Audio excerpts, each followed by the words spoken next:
Hello, everybody. We're discussing muffaletta sandwiches on stream. That's the entire point of tonight. Salumi in Seattle. Best goddamn muffaletta ever. It's so good. I don't know how it's actually spelled. I tried to type what you typed and it auto-corrected it. Hey, Mono, how are you doing? So I don't actually know. And then what's really fun is I go here and I go to their menu and they spell it with an O. So I have no idea. We should ask developer doc. Oh, that's right. I gotta go download it from a different account. My subscription will continue though. What is the correct spelling of the I don't know, is it southern? I mean, is it really just Louisianan? How about the sandwich popular in no, we're gonna look it up. Louisiana that has olive salad on it. The sandwich you're referring to, Quack, is called a muffaletta with a U. So that is what it did it. Yeah, they don't even have the Seattle way. That is true. Round Sicilian sesame bread filled with layers of marinated olive salad, mortadella, salami, mozzarella, ham, and provolone. Yeah, this place carves up their meat. Like, they're primarily like a meat company. I don't know what you call them. You've always called Seattle the New Orleans of the North. This is true. They're really just like a butcher, basically. But then they have a place where you can go and you can get like sandwiches with their meat on it. And so it's like you just go there and you get stuff. And they have an amazing muffo. I guess they don't call it a full muffaletta. I mean, come on. A lot of their sandwiches are really good. Their Cubano is also pretty good. There's a lot of halfway decent Cubanos in Seattle, though, so it's not like meh. I don't go here for the Cubano, even though it is a decent Cubano. I go here for the muffaletta. It's very good. But yeah, enough about that. Also, they're right next to the stadiums, so you can go there before going to a Sounders game. And it's fantastic. But yeah, what are we actually working on tonight? Not muffalettas. We are going to work on converting an app from Tuist to Bazel. Bazoozles.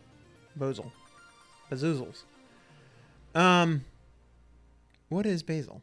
Bazel is... I'm sorry, what? Hey, I said I was probably going to do this, and then I said I wasn't going to do this. And then I changed my mind, and I said I was going to do this. What is Bazel? Bazel is a entire build system. So it's not just a Xcode. Bazel is a leaf. This is true. They have a lot of leaf-based things. Iconography, I guess, would be the word that I'm looking for there. Bazel is an entire build system. It does so much more than just generating an Xcode project, but it does also do that. And there's a lot of extra features and stuff that it can do on top of that that make it pretty compelling. That said, it is also very, very powerful. And a lot of the features that it has are well beyond what I need for like a one-person developer. It's just absolutely bonkers. And it's very difficult to use. But I also have a day job. And so this seems like the kind of thing that's interesting to learn for that kind of day job. I am at least 3 Swift devs. This is true. Morning, Jeff. Evening, Jeff. They don't like each other. But yeah, so I thought this would be interesting to learn just for my day job. It also might be interesting for people watching the stream. I know a lot of people also, work for larger companies. It might also be useful for, I don't know, certain people who maybe want a build system and a project generator that works with both iOS and Android. Because Bazel is a very generic system. It came out of Google. It's originally for like Java, big Java projects. And it can be used for evil. Yeah, it actually can. But yeah, so it's kind of just a very generic, super powerful build system. And it does some cool stuff like, everything is kind of prepackaged. And so you can, if you build a properly modular system, you can have it only rebuild what you need to build. You don't have to rebuild the whole system whenever you make a change. You can actually do remote caching where you say, I built this on my machine, or CI built this on the CI machine, and now I can leverage that on my own machine. So I can like download a new repo, never touched it, do a Bazel build, and it just downloads all of the artifacts from the internet and puts it together on my machine. I don't have to worry about doing long compilations. Obviously, that's not a problem that I have with my tiny little baby apps, but for a big app like we have at my day job with a ton of code and a ton of people working on it, this is actually pretty useful. Sounds too good to be true. Yeah, I don't know. But yeah, so this is a very powerful tool, but also a very complicated tool. I started looking into it a while ago, went, oof, this is too much for me, and gave up for a minute. And then the other day I was looking into it again, and I found a decent tutorial online. It's kind of out of date, but I will link to it. But I don't know where I'm going to link to it because can I actually just copy this and then paste it over here? Maybe. No, I cannot. Y'all are just going to have to imagine this. I'll link to it in the YouTube video associated with this. Oh, here it goes. Here we go. Here we go. Yeah, there we go. Anyway, found this article that is much simpler about describing what it is that you're doing. It's kind of out of date. I took the time to like gather up all of the individual updates, make sure everything's new, make sure everything it covers a lot of stuff that isn't necessarily covered in this article. And I walked through it once, and then I'm going to kind of walk through this again, go back through it. These are my notes. I don't really have much beyond here. I will be typing it in. Don't worry, I'm not going to just copy and paste this and say like, there's my tutorial. I'm going to walk through what all of these files are, what they need to do, that kind of thing. Yeah, Peter Tech, it did seem a little sketch. I kid. But yeah, so we're going to walk through this. I'll kind of talk through, hey, what's the nice things about it? What's not so nice about it? What did I have a lot of trouble getting to work? Hint, hint, it's SwiftUI. And, where do I see going from here? But yeah, I think we're just going to get started and see where we end up. That's okay. Objective-C is better anyway. Yeah, a lot of the stuff in here is, or a lot of the tutorials out there are still very heavily focused on Objective-C, which I think hints at its nature in big companies. Like these are used in the big companies that still have a lot of legacy Objective-C code that they're building stuff on top of. Shared frameworks, that kind of stuff. That's all Objective-C. This is their tool. This is not our tool for little one-off devs, but hey, it's still good to know these things. It's still good to experiment with these things. If Tuist, went up in flames tomorrow, it'd be nice to have this that has a much bigger ecosystem around it. And Google's gonna just support this indefinitely. something like that. You know, those devs just building the same way for decades and not adapting. Yeah, but also like in some cases it's just, oh, you know, we've got to keep moving on. You know, we've got this infrastructure built that everything's built on top of that. We got to keep building new features. We don't have time to go back and rewrite our core data stack or whatever. I don't know. Yes, there are definitely people that just get lazy, but I think there's also sometimes, you know, if it works, it works. Don't break it.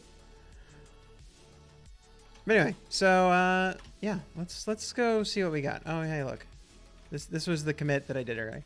I called it pre-bake because it's like the cooking shows where it's like, and here's one I made earlier. But we're gonna just start a new branch. So what do we need to make a Bazel thing? Oh, first thing that you need is Bazel itself. Fortunately, you can just install it with Homebrew. Brew install Bazel. Bazel. Works just great. You're all good. That's all you need to do. Honestly, it was also pretty easy to get installed manually the first time. And you literally just download a binary from GitHub and it's just like, here you go. It's all pre-built and then it unpacks itself. So it's actually pretty easy to get installed a couple different ways. I went with the Homebrew route because I did not want to have to rewrite my path.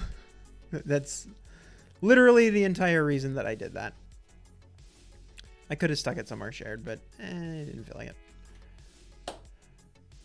But yeah, so you need to get that installed and then you can start working on your project. So what is the project we're working on? It's not Kineo. Will these chat messages show on the YouTube vid? They will, actually, because this is baked into the video stream. This is literally just appearing on my screen, and then I'm sharing my whole screen over to Twitch. So yes, these chat messages will show on the YouTube vid. Do you regret trash talking legacy Mono developers? NZ says hello YouTube people, join Twitch, thanks bye. That will also appear. Yeah.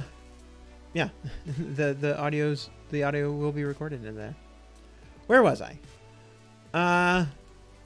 Getting the project set up. Oh, what project are we working on? I am not going to start with Kineo. Kineo is a big project. Highlighter. Did we ever actually even convert highlighter to black or to black highlighter? Did we convert highlighter to black highlighter? Did we convert black highlighter to Tuist?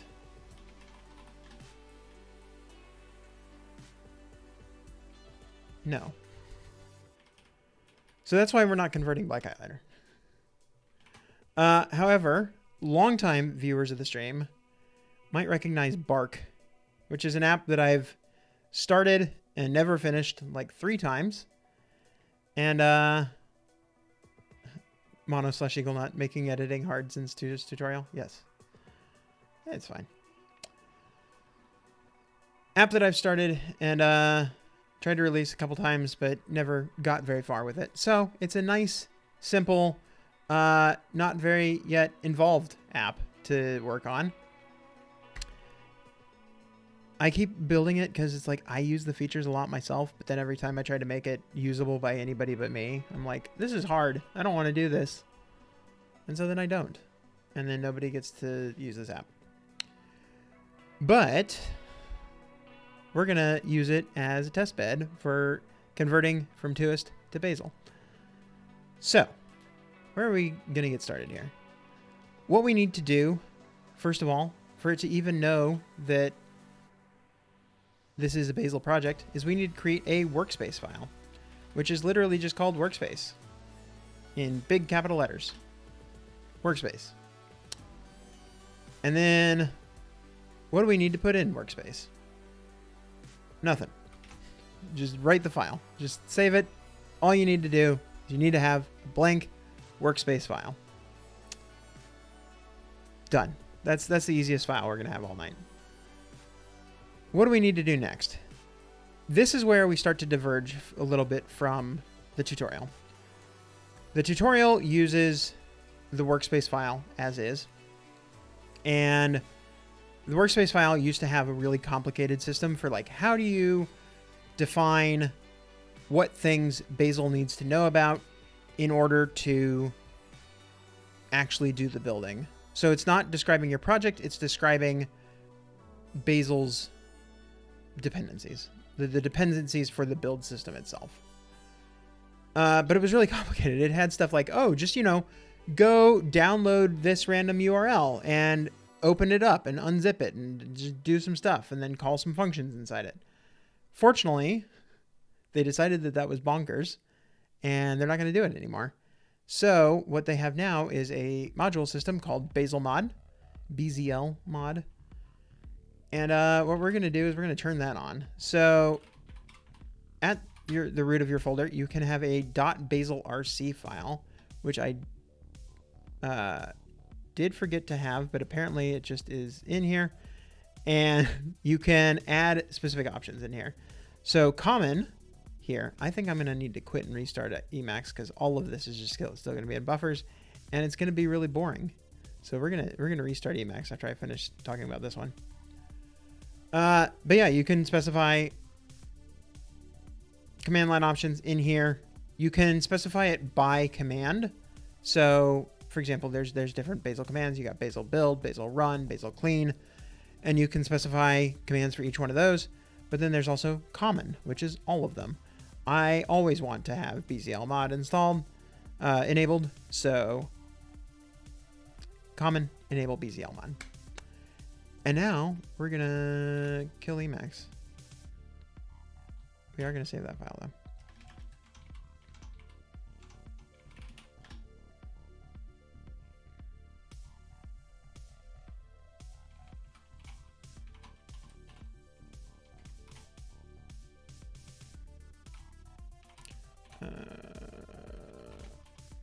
Nope, I screwed that up.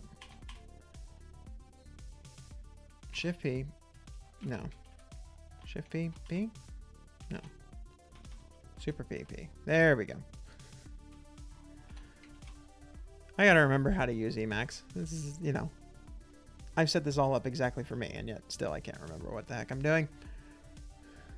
All right, back to this. We have our... Ooh, where's our BZL RC file? Did we not actually save that? We did not. Okay, let's try this again. Common, enable, BZL mod, save, done. Side question, have you used Periphery for iOS? Only as a user. Somebody else set it up for me. So yes, but no. Hold on. I just got a Shadowcat notification. I want to know who's doing what. Compile Swift is streaming now. Somebody go in there and tell him, get off my... No, I'm just kidding.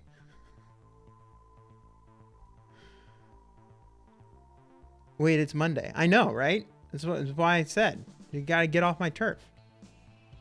It's my Monday. I'm just kidding. He can stream if he wants. What are we doing? Yeah, so we got this. We got our Bazel mod. What I'm going to work on next is actually setting up these modules. That's where we're at. So next we need another new file. Fortunately, they did realize that the all caps stuff, just on its own, a little bit hard to understand what it is that you're doing. So all of the rest of these, we can end in .bazel. Module.bazel. And this is where we define all of the things that we need to describe this. So Bazel is a very generic build system. It doesn't know anything about iOS. It doesn't know anything about Xcode. It doesn't know anything about Swift. And so we need to pull in what Bazel calls rules about how to deal with this. And so fortunately, there's a lot of support out there for all three of those things. And in fact, they are all separate. That you have rules for Swift. So if I want to build Swift anywhere else, if I want to build Swift for Windows, if I want to build Swift for Linux, I can keep all of that. I don't have to worry about any of the iOS specific stuff. There's rules for iOS or for all Apple platforms, actually. And this is about, oh, I want to build only with Bazel, I want to be able to, you might do this, for example, on like a CI machine where it's like, I don't need to launch Xcode. There's no reason for me to use Xcode for any of this stuff. Why don't I just have Bazel, the build system, compile all this stuff for me? You don't need Xcode. And then for the end developer, you may want to have Xcode. And so that's a third separate thing. You may want to have Xcode so you can generate an Xcode project, so you can open it up on your own. So you can use stuff like Swift previews, the debugger, all of the cool things that Xcode has. Some people like Xcode. Don't know why, but they do. So anyway, we're going to grab all three of those. And this syntax is pretty simple. Oh, forgot to mention. This syntax that Bazel uses, it is called, I have forgotten, it's like Starlark Bazel language. Anyway, it is a subset of Python, not a superset. You can't just write Python in here. But if you use Python syntax highlighting, it looks right. I believe, yeah, Starlark. Yeah, Starlark. So anyway, I'm not going to get into the Starlark language on this stream, but that is something to go look at. And if you're wondering why this all looks like Python, it's because it kind of is, but not kind of isn't. Anyway, we've got our three things here. Apple, Swift, Xcode is what we need. There is a registry. You can look all this up on registry.bazel.com. No, that's not right. Bazel registry. Maybe it's registry.bazel.build. That's it. Yeah, that's it. And in here, this is where you can look up what the latest versions of everything is. So rules Apple. Yep. Okay. I hit enter too fast, but whatever. This is fine. Yeah, and it just has like, here's a link. You click that. You can go paste it in. I don't know why I'm using an old version of rules Apple instead of 3.1.1, but I am. Get over it. Anyway, so those are the rules that we're working from. I probably stole that from the other project that I was working on. So this defines, hey, here's the kinds of things that we can speak. All right. Finally, let's get into actually defining our project. Build.bazel. This is going to be everywhere in our app. We're going to have a lot of build.bazels, but let's start with the one at the root of the system. This is going to be the one that kind of links to everything else that is kind of like the defining of the whole system. It will eventually get into everything else, but yeah, we'll start here. So what do we need in this? We need to reference, yeah, I think actually there might be more stuff in here than we actually need. We're going to go ahead and load the rules that we have. So we're going to load rules Apple so that we can define an iOS application. And actually, let's just start there. Let's just do our iOS application at first. And so what we've got here is iOS application. You're loading, hey, give me this particular file, give me this particular function. All I need in here is the definition of an iOS application. And so we're going to give it a bunch of information. iOS application.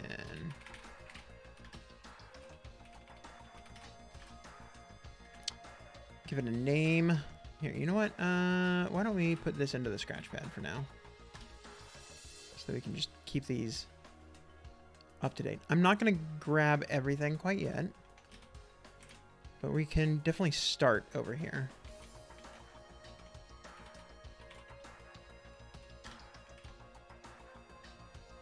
You missed what I'm working on. I am working on defining a project in a new build system so that I can have it built without Xcode. I can kind of define my project in a language that isn't just the weird binary Xcode format. I already have that in something called Tuist, but This is another alternative to Tuist. This is more generic, more powerful, also less, you know, it doesn't have as much iOS specific helping features, which I'll get into a little bit, like how that kind of is a bummer in some places, actually pretty quickly. But we're gonna work our way through that. Anyway, let's give our app a name. We call it mobile app. This is the name of the reference in Xcode, or sorry, in Bazel. This is not the name of the app that you're producing. This is simply, hey, this is how I'm going to refer to this app inside of Bazel. And I'll show you a little bit more in a minute. But yeah, this is what that means. We'll give it a bundle ID. And maybe I should bring up like the Tuist one too, so that we can kind of compare. So this is Tuist. Tuist is obviously all written in Swift. I don't know what else to say other than that. We got a lot of references in here. So this is actually just like our root project. Let's go ahead and grab the app target, which I believe is in Tuist. Yeah. Project description, helpers, target definitions, app mobile. Yeah, this is where we're going to find this kind of thing. And yeah, we called that one Bark App Mobile. So a little bit of a similarity here. We're going to define what kinds of devices it can run on, iPhone and iPad. We are going to need to reference info plists, but let's skip that for now. Similarly, our launch storyboard, we don't need that. We do need a minimum OS version.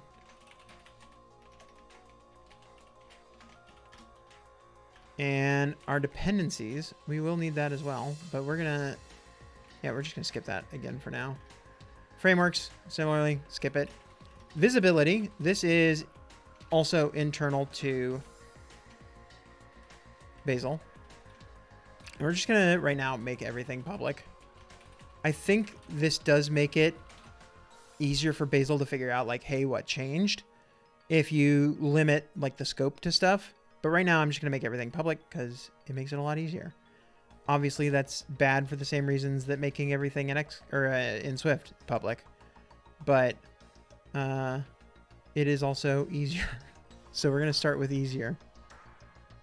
All right, I don't think this will build right now, but we're gonna take a look at what it does do. So we're gonna go back to here. We're gonna just say Bazel build.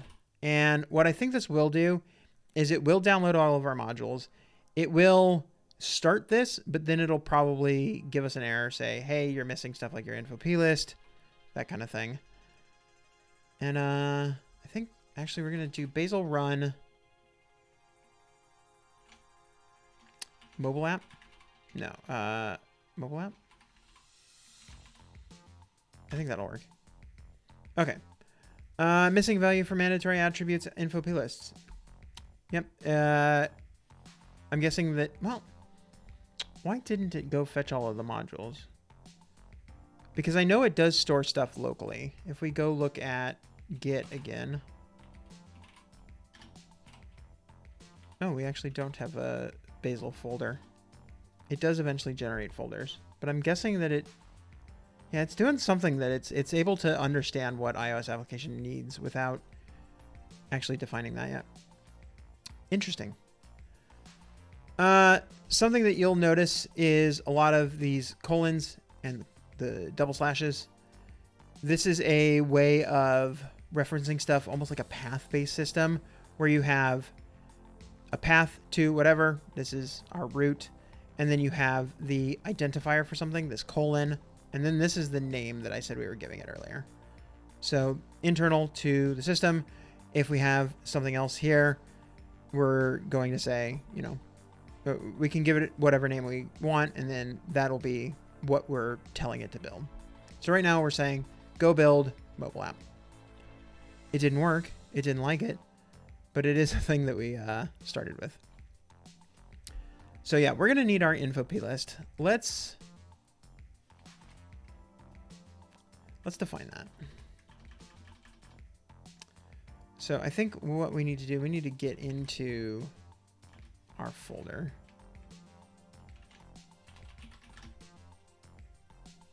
Because this is one of the parts where it is weaker than Bazel, or sorry, weaker than Tuist. Tuist will generate info plists for you. You just be like, hey, I just want like a normal info plist with maybe some extra stuff. And it spits out an info plist. Bazel doesn't know anything about info plists other than, hey, you need them.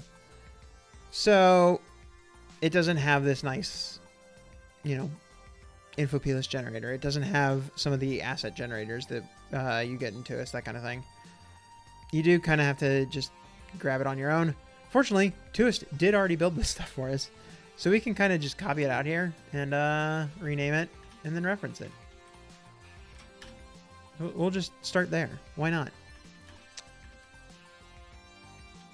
And then, yeah, let's go back to our Scratch. And then we can... Oh, yeah, that's right. I had these folders. So, yeah, app, mobile. We're going to keep the same structure as much as possible.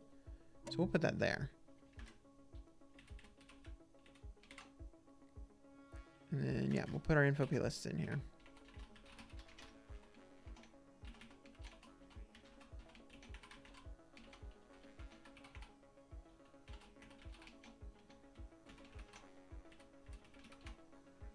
All right, let's see if that gets us any further. It might be mad that we don't have any dependencies.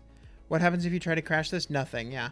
Xcode is open, so you can crash Xcode, but it's going to be a while into the night before we're going to be in Xcode regularly. It turns out this actually, because this can build without Xcode, this is all just a ploy to get you to stop crashing Xcode.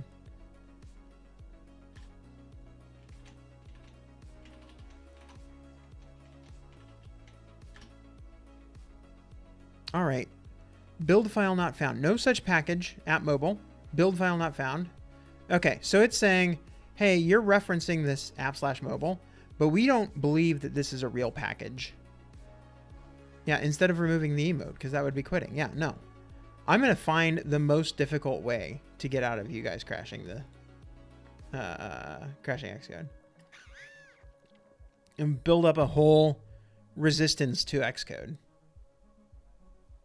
All right. So yeah, it's basically saying you can't reference this package because I don't believe this is a real package because you don't have a build file in there. So let's go create another build file. And yeah, we'll start right here. Build.bazel. All right. Let's actually put the old one down here. And we'll go into craft and figure out what we got here. I think I'm going to just start with this exports files. I think that's all I care about right now. And, whoops. Hello. Copy. Paste. None of this is correct at all.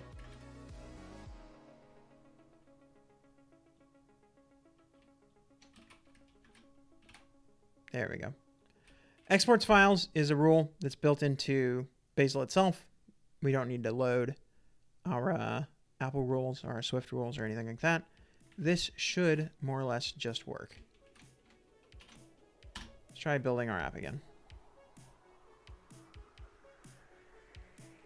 It does seem to be taking longer this time.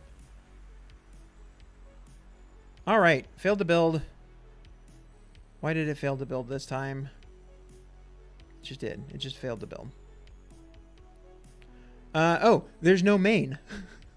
We don't actually have any source files yet. So it's like, hey, you don't have a main in your app. It's not going to work. Okay, fine. Maybe we should put some actual source code in our app. So how are we going to do that? We're going to do that by creating libraries for everything. Swift libraries, actually. They're actually Swift. They're basically Swift packages. They're going to be static libraries, just because that's how it's built. That's how it's done.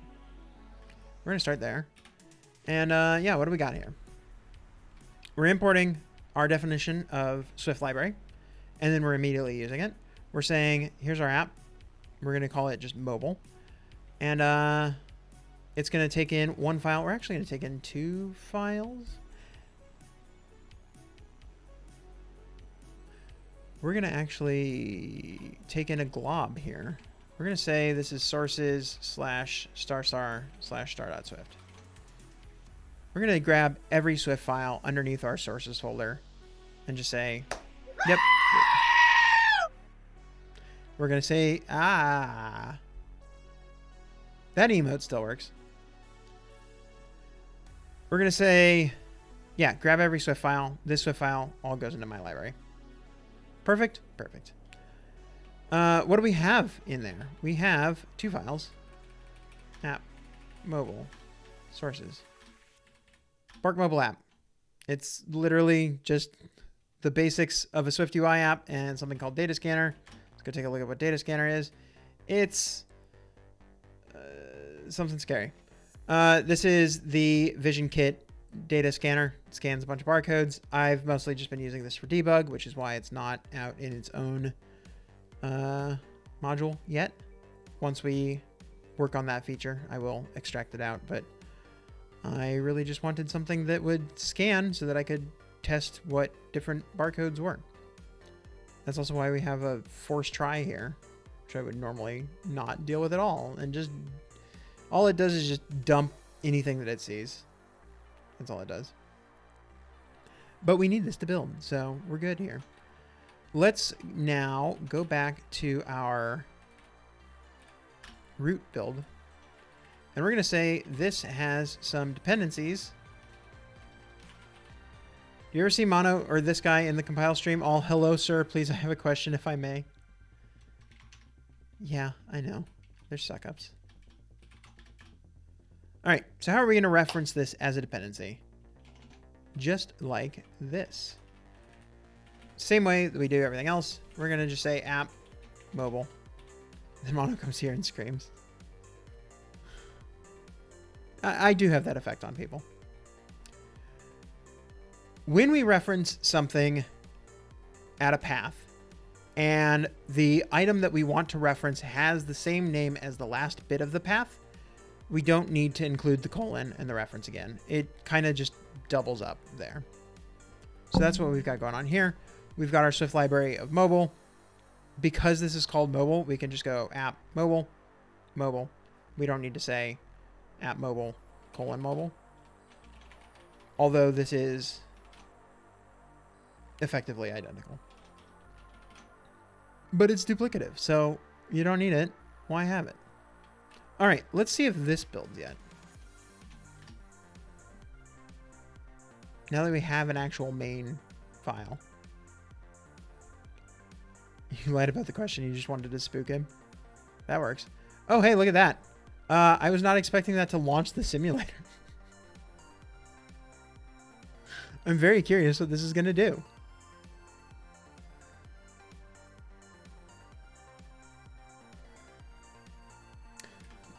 Not much, it seems. Try on expression unexpectedly raised an error saying it's unsupported. Yeah, it is because it's the simulator.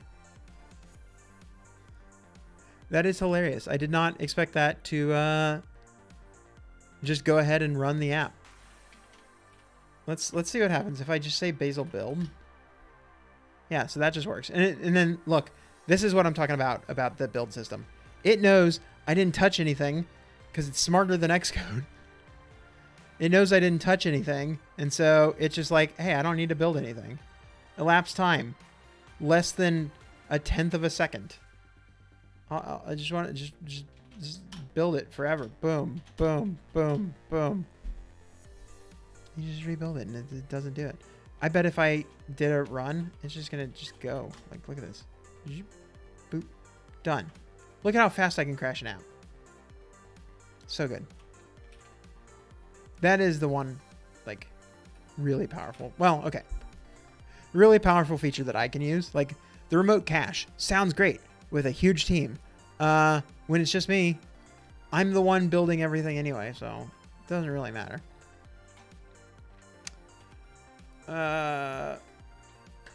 Okay, so we've got our app. It's doing something. It's crashing. could be a little bit more interesting. You definitely won't use this at work. You need that compile time for procrastination. Fair. Definitely fair. All right. Why don't we add some more things to our app? You know, more than just this debug data scanner that just immediately crashes. We have 3 total modules in this app. We have the root module. That's the one that we just built, mobile. And we have the barcode generator, which all it literally does right now is build a single barcode view. And just blit it onto screen. And then we have an error handling system that right now just fatal errors, but I built that into there so that eventually I can say like, oh, you know, I'm going to hook this up to telemetry deck or whatever. And the barcode generator does depend on error handling, and that's why I wanted to get that ready. Like, barcode generator there's a lot of things that can go wrong with the barcode generator. And if they do, then I wanted error handling in place so that we can build it from the beginning, knowing, hey, we might want to log some of these errors to somewhere. So because barcode generator depends on error handling, let's start with error handling. So again, build.bazel. And I don't know that I actually kept the examples for this one. I don't think I did because it was actually less complicated than some of the other ones. So yeah, I think I just kept the one for barcode generator. Let's start here. We're going to import Swift library, same way that we did with mobile. Yeah, why don't we just grab everything? Not grab exports files because we don't have any files that we're sharing with anybody else. And our name is error handling. Okay, so here is the one thing that we do need to change here. We have a name by default, and I'm not sure why. I'm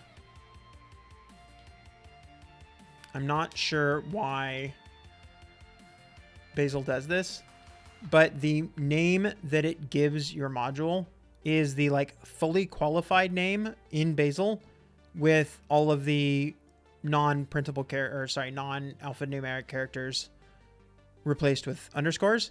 So if you were to import this into Swift, so let's go look at our like barcode generator sources barcode.swift. If we wanted to import this, it would actually be error handling.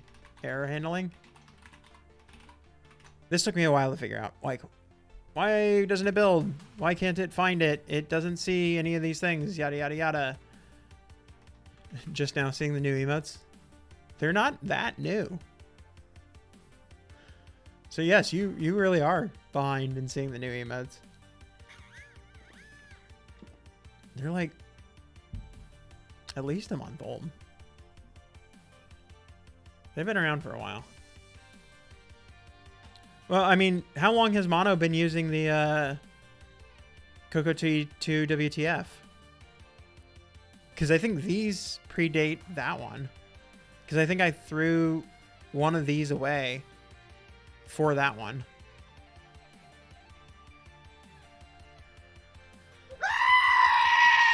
Exactly.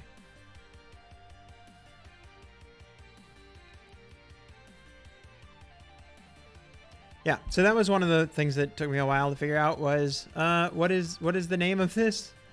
Because I would build this and it was just like, I have no idea what error handling is. And so I thought I had like linked it wrong. And I didn't understand what was going on. Like, why does it say it's not there? It's because we need to give it a module name as well.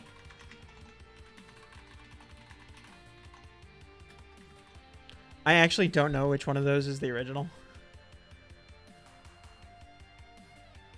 I have the yeah.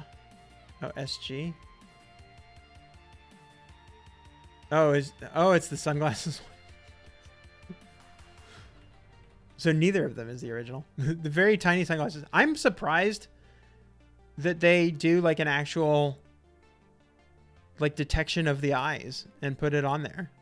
I didn't realize they do that. I figured it just like dropped the sunglasses in the middle and assumed, you know, It'll be close enough to where the eyes are on people's things.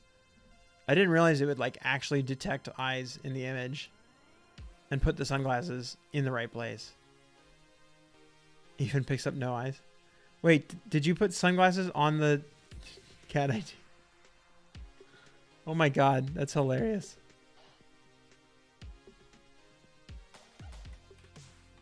All right, so we got that. It's going to grab sources.swift. It is not going to grab resources localizable strings because I'm pretty sure that's not a thing. What do we have in here? We've got error handling. Yeah, sources and tests. Hey, by the end of this, we might have to get into tests, which is something that I have not figured out yet. So if I get through this quickly enough, we can get into unit tests where I'm just going to struggle because I haven't figured that out yet. Yeah, I mean, I assume that it's doing the face detection to figure out that's where the hand goes. I've never like stress tested the Twitch adjust your emotes.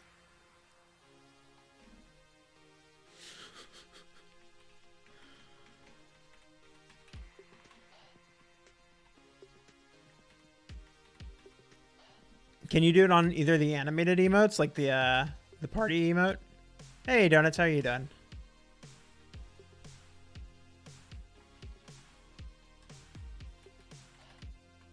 All right, Swift library, error handling, yada, yada, yada. Okay, so we've got this here. I don't think we're going to do anything else with this yet because we're not using this directly. We're using this through barcode. How's everyone here doing? I'm doing pretty good. I think Eagle Knot and Mono are doing pretty good. I think everybody's happy.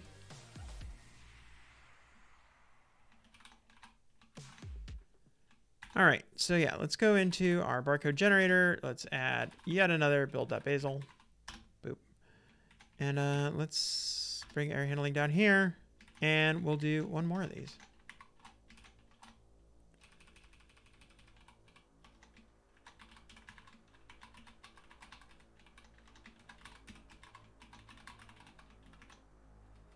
And then again, I think all we have in here is sources and tests, so we're not going to bother with that. All right, so now we've got our barcode generator. We've got our error handling. Barcode generator needs to depend on error handling. So let's go ahead and add that depths.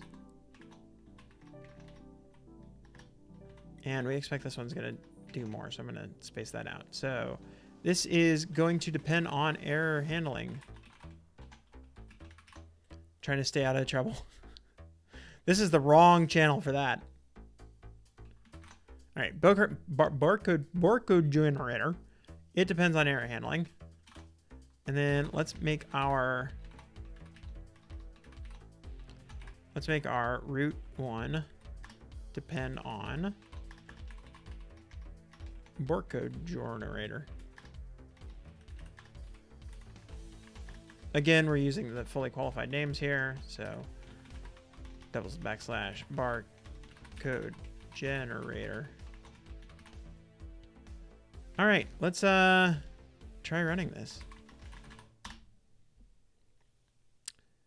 That ran a little too fast. I don't think it worked. Bazel build. Oh yeah, we do actually have to define what it is we're building. Bazel build. What did we say? Mobile app?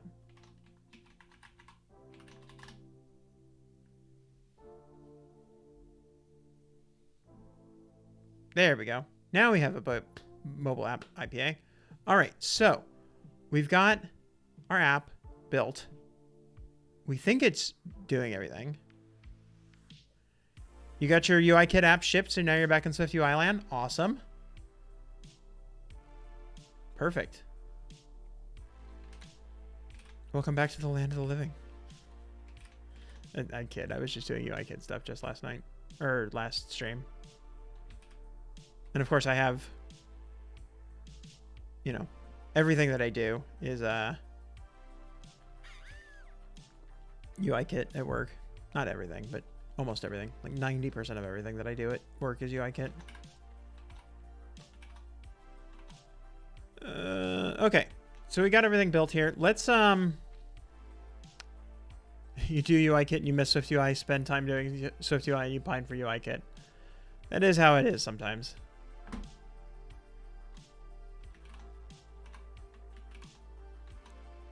All right, let's go actually use this from our Swift code. I don't think that was the thing that I tested. So let's go find barcode.swift and then let's find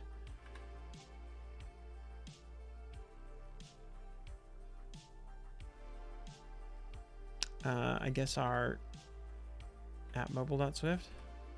Wait, why do I have two different files here? I think this is what I want. Yeah, there we go. Toolbars are the worst. All right, let's just grab a barcode that looks like that, and we'll put that there in place of our data scanner.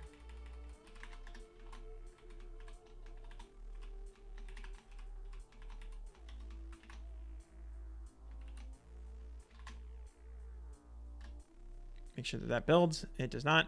Cannot find barcode in scope. Yes, it would help if we imported this, wouldn't it?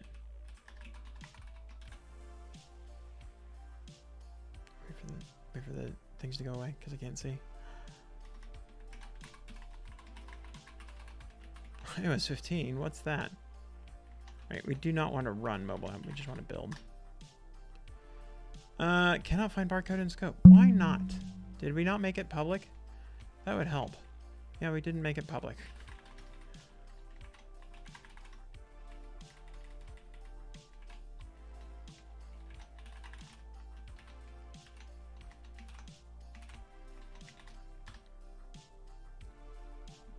There we go. Now we have a building.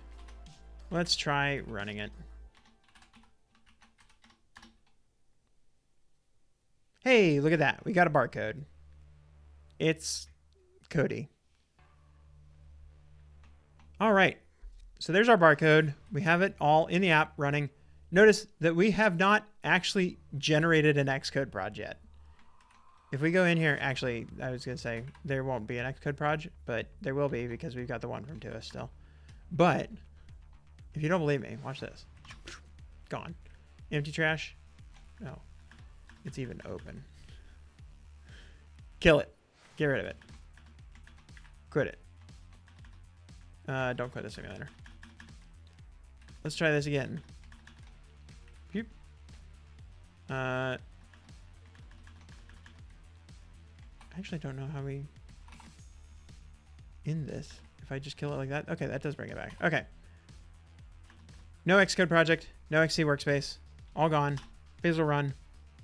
Ta-da. Who needs Xcode? Nobody needs Xcode. Get rid of it. Anyway, now that I've said that, let's go ahead and use Xcode. Let's go actually do that. So into our root one, we are, this is not our root one. Where is our root one? You sit on a throne of the lies. Hey, I said we don't need it, not that we don't want it.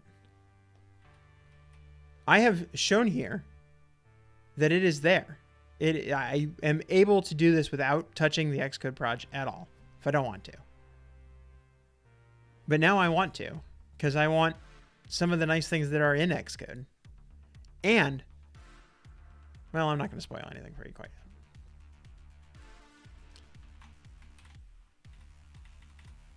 yet. We do need to find our root one again. There we go. Well, no, because that works better in Emacs too. Assuming you have it working, which I did. Did that actually work earlier when I had it open? Barcode.swift.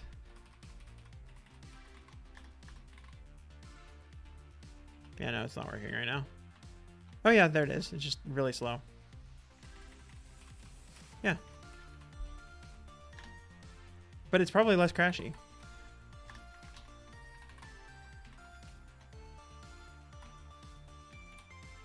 Yeah, it can't pick up everything.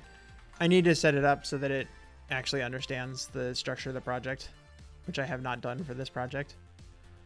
But in projects like Vapor, where it does kind of know everything by default because it's piggybacking off of the package.swift, it is a lot nicer.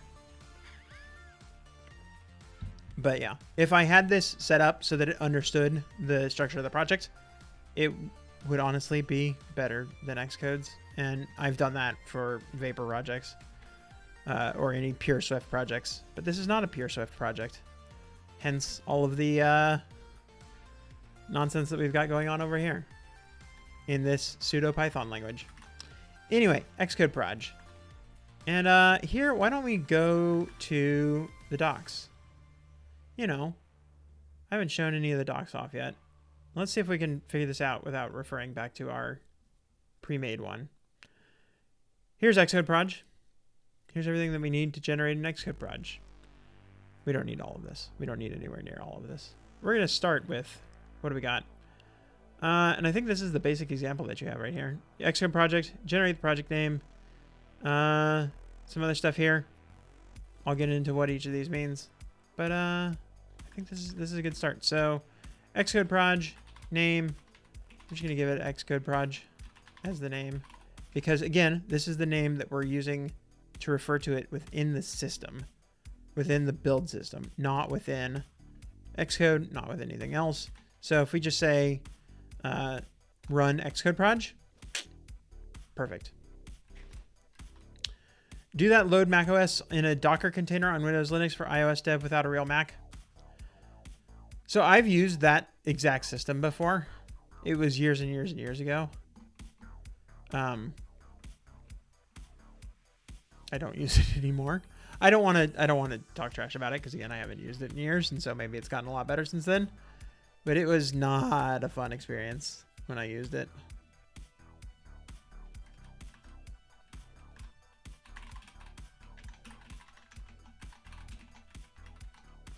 All right, we got our name, we got our project name. Yeah, in a Docker container. That very same thing that you linked to. We used it for CI. Not for not just for developing in, but it was like we had a Linux machine, it was our CI machine. And we just wanted to, well, we had previously been running a Mac OS VM on it. Just a direct Mac OS VM. And then we wanted to be able to have like ephemeral machines so we could just like shut it down, bring it back up from a system. And so we were like, oh yeah, Docker, like we can just spin off infinite numbers of them. And we used that tool and it was rough. It was in rough shape when we used it.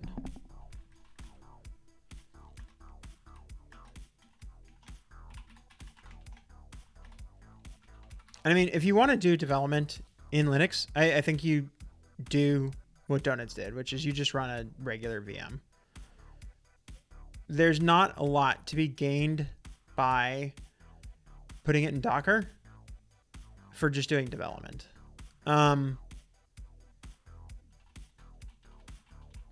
Because you can't really deploy apps like that. I think that's where Docker really shines, is like, oh, I can do my development and my deployment all in the same sort of deal. And I know that I don't have to worry about my dependencies or anything like that. But you're not deploying an entire copy of macOS.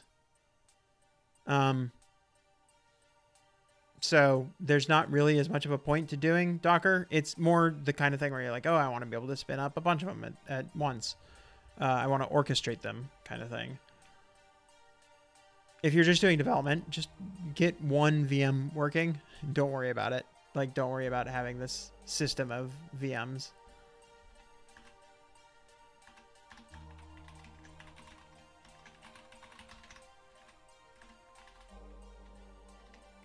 Top level targets equals array, blah. Top level target. What's a top level target, you ask? My answer is, I don't know.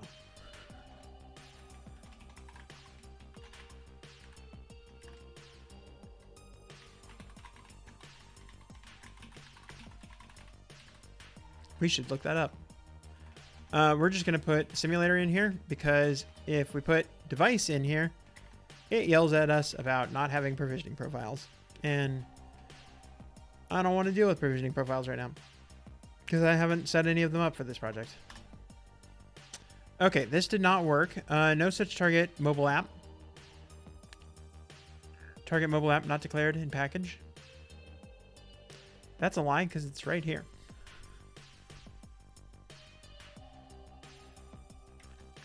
What did we do wrong?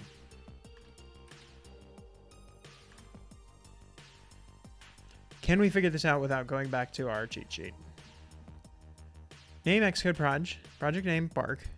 Tags manual.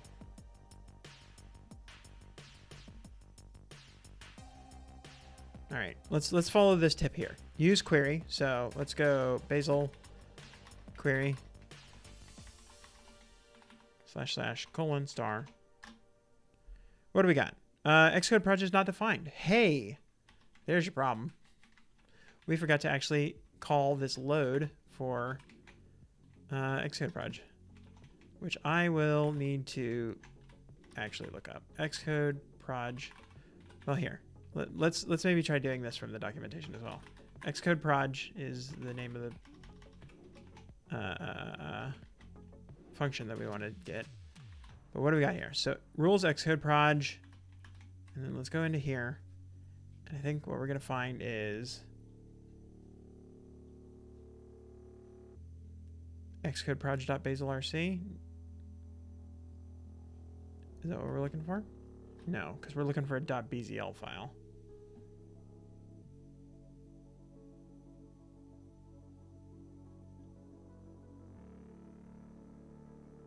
Okay, here we go. We got... Oh, it's right here. defs.bzl. Fine.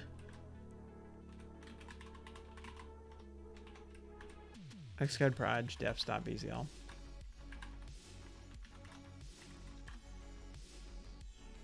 I was going to look through each of these files and try to figure out which one it was, but it's right here.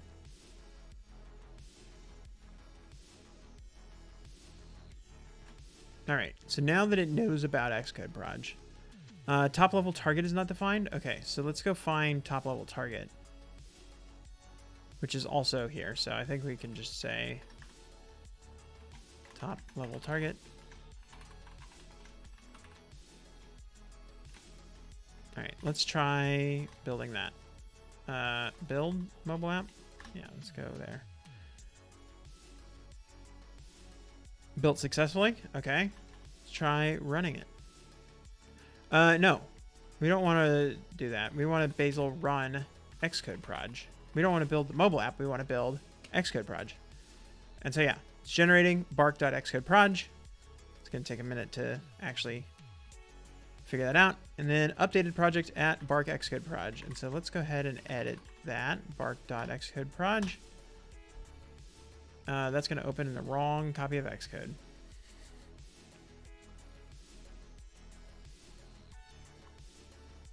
If only there was a tool on the command line for doing Xcodes.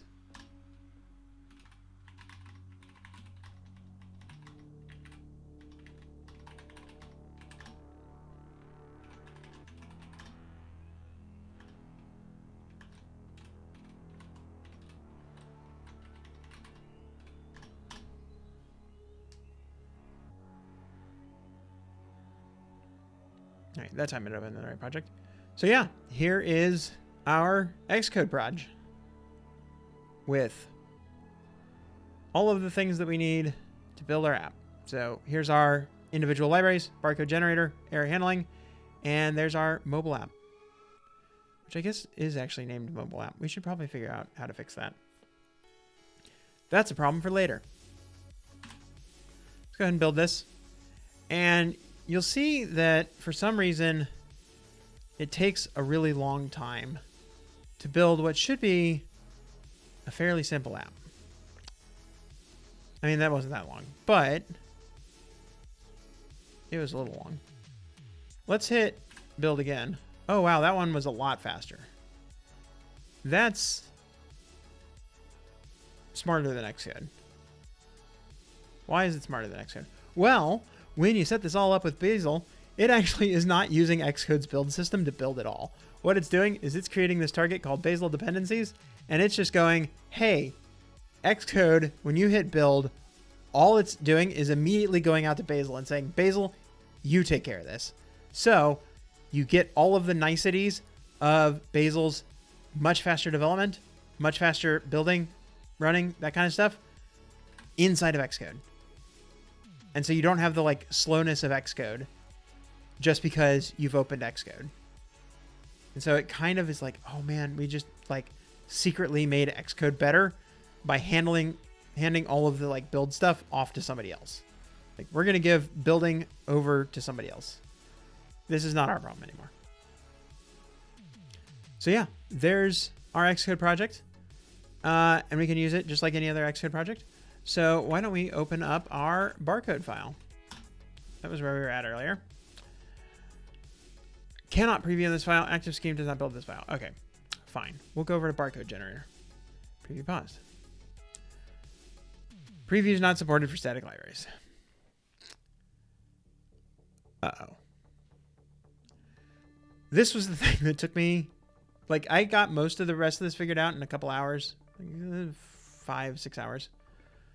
It took me a whole day. It took me seriously a whole day, like 12, 18 hours to figure out how to get SwiftUI previews working. So this is going to be the fun part of the stream because this is going to be the one that saves everybody that day that I didn't have to deal with. Anyway, preview is not supported for static libraries. How do we fix that? Well, we need to figure out how to make it not a static library. Turns out, you can't actually do that just with the Swift libraries that we have here. All we have is Swift libraries. So let's go into barcodes build.app. Sorry, build.bazel. That one. This one right here. Yeah. There's nothing that we can do with the Swift library to make it not a static library. But what we can do is we can make a dynamic framework that points to this Swift library and uses all of the same code directly. So that's what we're going to do. We need to import our Apple rules. Let's go see. I think we should have that in our root Bazel. Yeah, that one. Okay. So we want these, but what we want is not iOS application, but rather iOS framework. And we're going to define an iOS framework.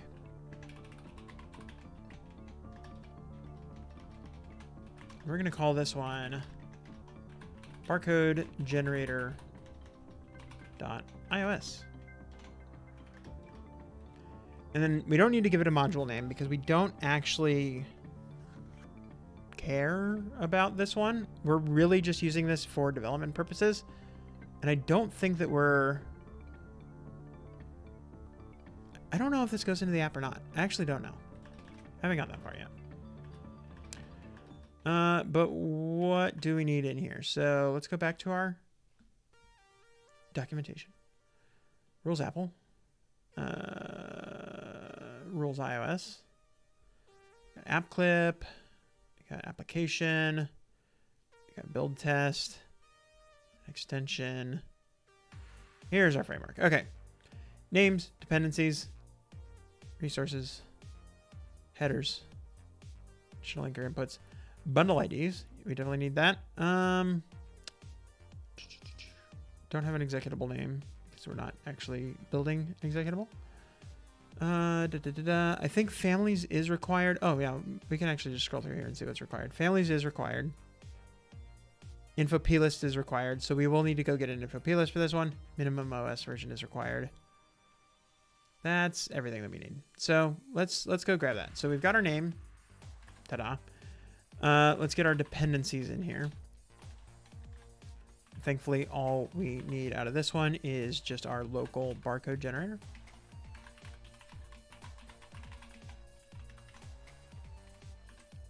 We need our bundle ID, which it says is optional. It's not. It lies.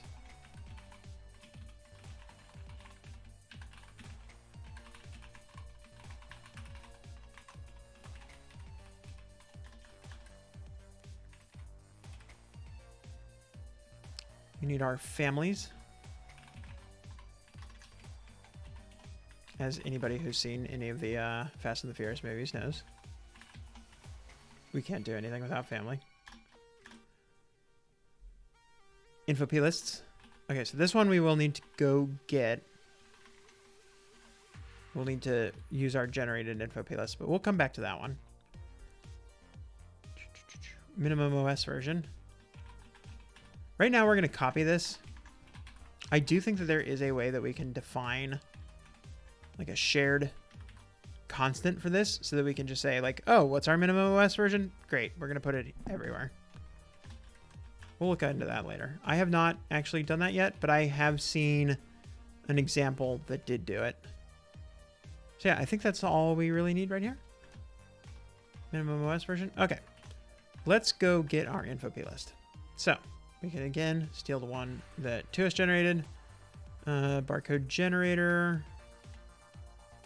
Drop it into here. Rename it.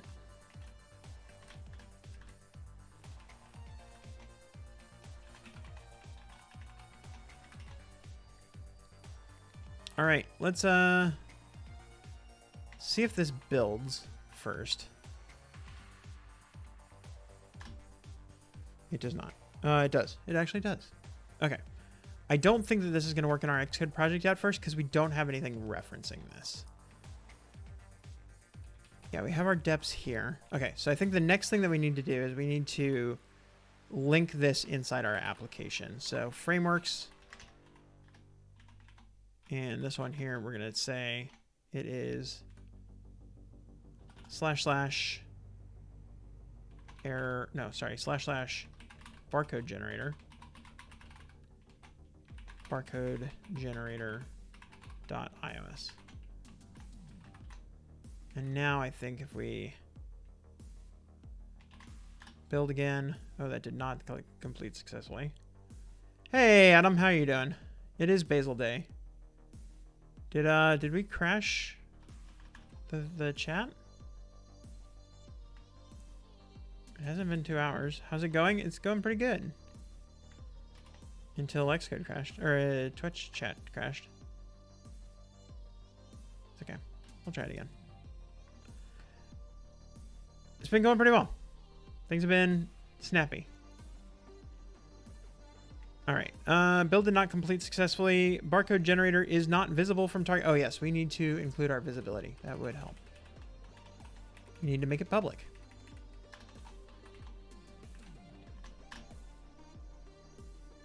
Hurrah. Okay. So that worked. And then Bazel run Xcode proj. And if everything's happy now, we can go back into Xcode and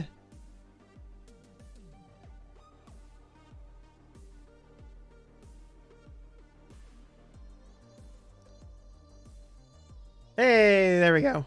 Now we have Swift Previews working. I kid you not. That took me multiple, many hours to figure out. Those like 8 lines. How many lines was that?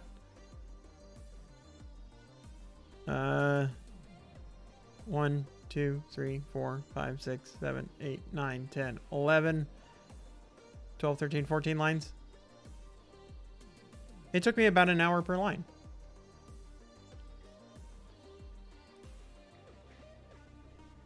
Maybe not that long. It was like 14 total hours, but I wasn't working on it the whole time. And actually, it was closer to like 12 total hours. But yeah, so now we're at the end of everything that I got accomplished beforehand. So now it's time to start digging into the things that I haven't figured out. So I am taking requests. What do people want to see? We can look into making tests run. I think that would be an interesting one.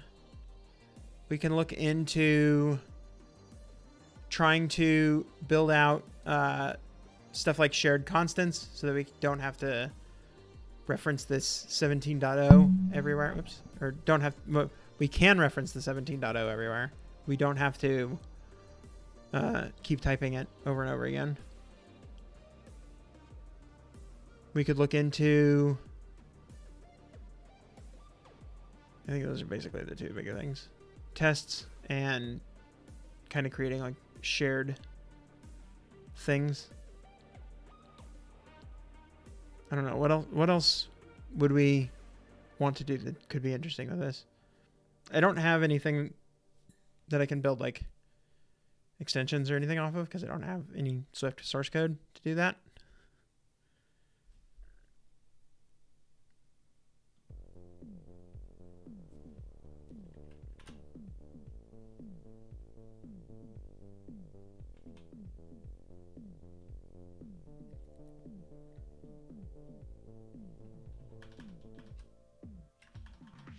Yeah, and we can just trash this and still make sure that it works. Oh, I guess we gotta close the project before we just unceremoniously delete it.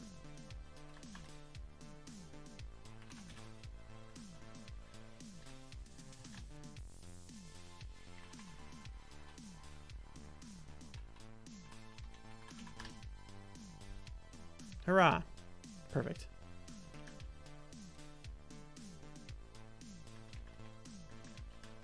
All right, I think I'm gonna start with the shared content.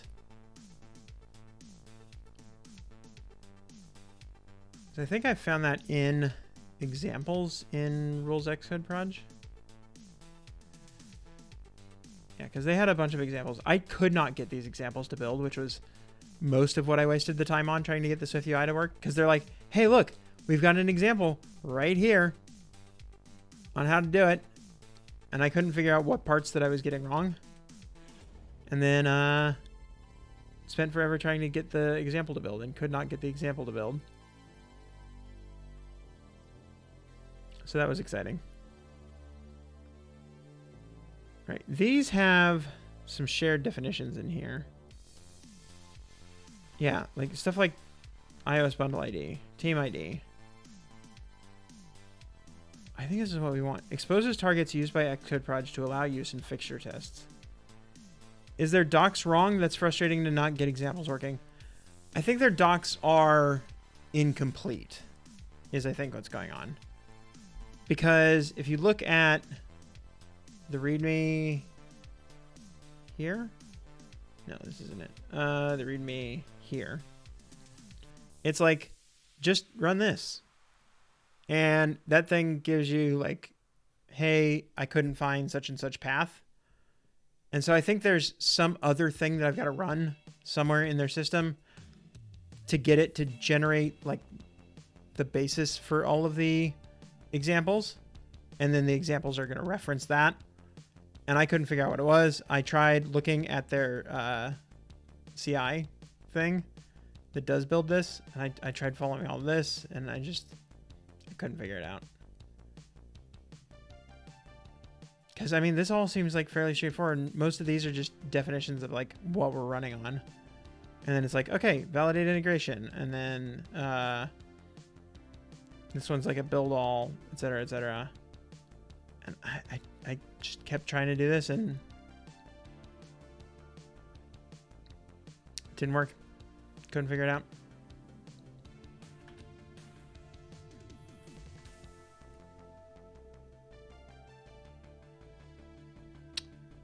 So where's our examples? Yeah, we had it in here. Yeah, this is where we define our examples. So, or sorry, define shared stuff. So I think they even had some of that. So let's go into their build. Yeah, they load this from just the local file. Xcode proj targets Bazel. And then they just load a bunch of information here. I think that's all we need to do. So let's create like a shared.bzl. Or maybe a constants.bzl. Yeah, let's try that.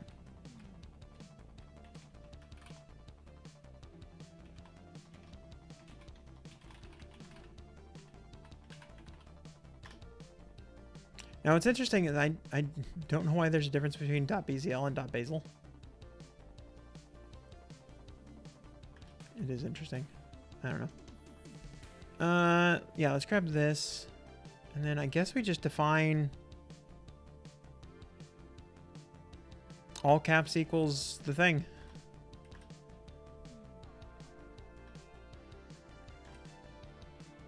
So let's go with minimum iOS version 17.0. And then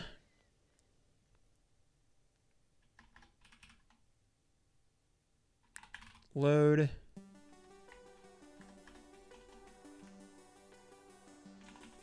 constants.bzl. See, this is the part that I'm not entirely sure. Is it just / colon constants.bzl? Let's try that. I think that might work. And then we're going to say we're loading minimum iOS version. And then here we should be able to say minimum iOS version.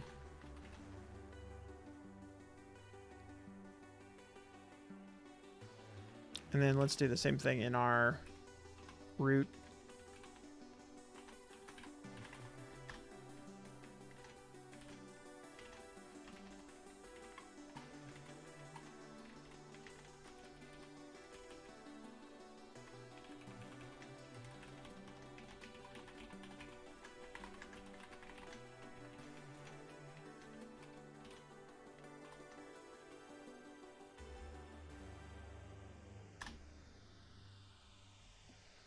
Well, that seemed to just work.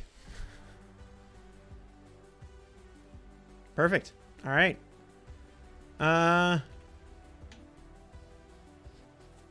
think we can do the same thing with files. If we say we're going to export some files,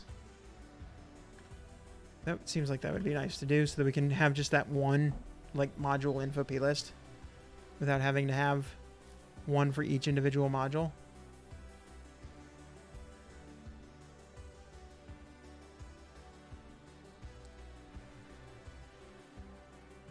Trying to remember where I saw that though. Definitely not here.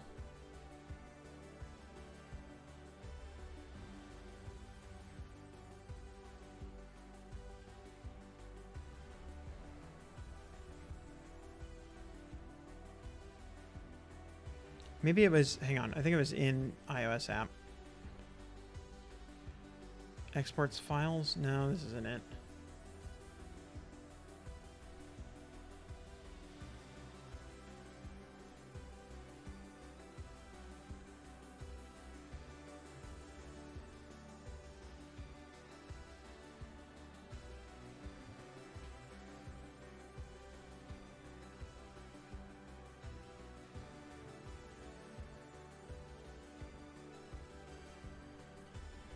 They're also doing something here where they're grabbing iOS bundle ID, which they're getting from Xcode Proj targets.bzl. Where? No, that's all the way at the root again.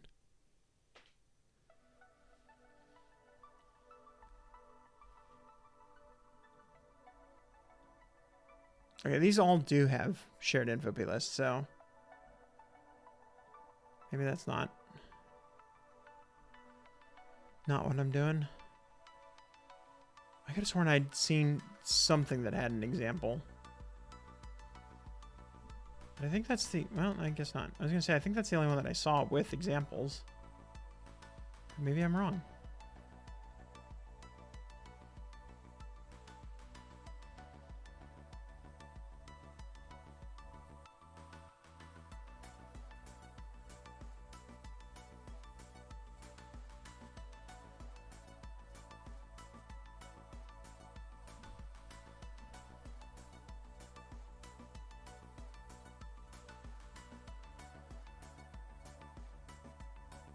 I don't think it's going to do what I want.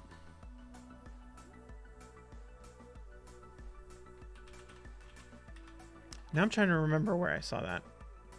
I mean, exported files is kind of what I want. And so maybe it's just... Maybe we just try that. Let's just start there and see what happens. Exports files, yeah. So let's export this file. And let's create like a shared folder. So let's go... Okay, what have we done here? Oh, geez, what have I done?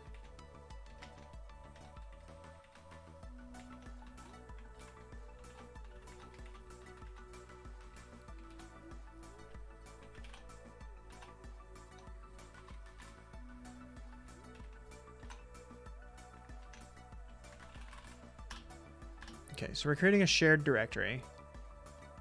We're going to create a build.bazel in here.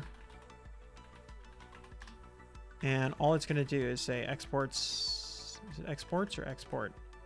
Exports files.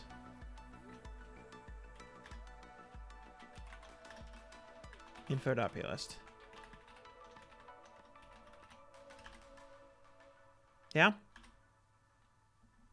All right, so now let's go back into here. Let's grab our barcode generator info plist. Let's drop it into shared. So we're just going to move that there. And then let's go back into barcode generators build.bazel.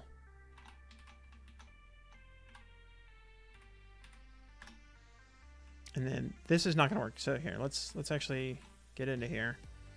Let's do a Bazel build mobile app. That's not going to build because it doesn't know where that info plist is. And so instead, what we want to do is we want to come in here and we're going to say this is shared info plist. And it still didn't work.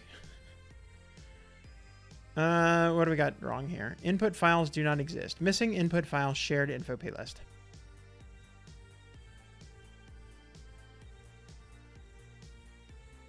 What did we do wrong? Have we done anything wrong? It knows about shared, but it's saying it doesn't know about shared info plist. Where's this one? Okay, so apps mobile info plist. Let's go grab that. Apps mobile info plist. Oh, that's not what I want. Build.bazel. So this exports a file, info plist, and that's referenceable somewhere else. Exports files, info plist, which is basically exactly what we did in our other one, right? I'm just going to keep subdividing this screen until we have nothing left. Info plist.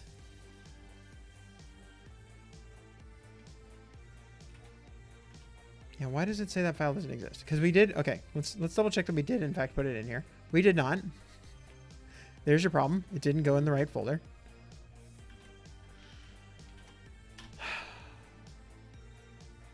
That was it. That's literally all it was no, that file doesn't exist because you stuck it in the wrong folder.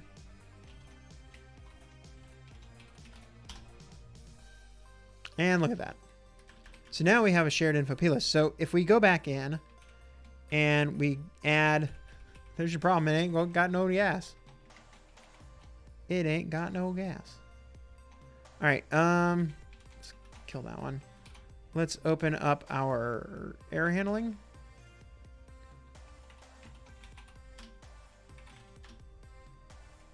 And let's give ourselves an iOS framework for this one, even though we don't really need it. We're going to say this is getting error handling. Yeah.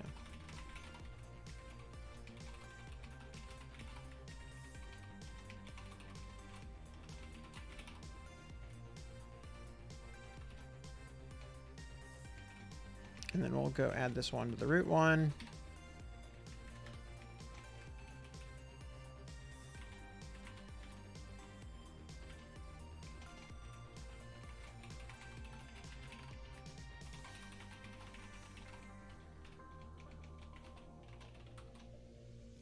Actually, I wonder, can we put... What if we don't put this here? What if we put this into barcode generator? Because barcode generator is the one that actually references this. And so if we say instead that we're going to put frameworks here,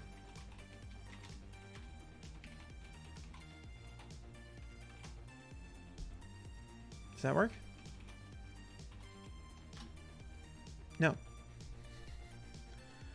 No such attribute. Frameworks in Swift library rule. Does that need to go here? Does framework have frameworks?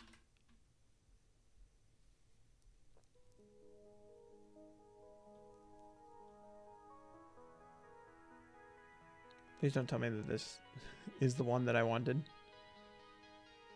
It's not. Okay, good. Does a framework have frameworks?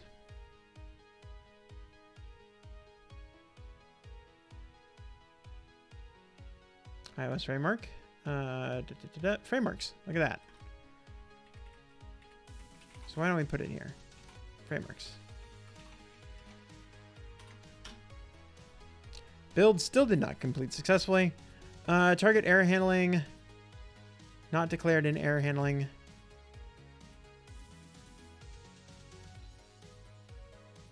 Oh, error handling. iOS framework is not defined. Oh, yeah.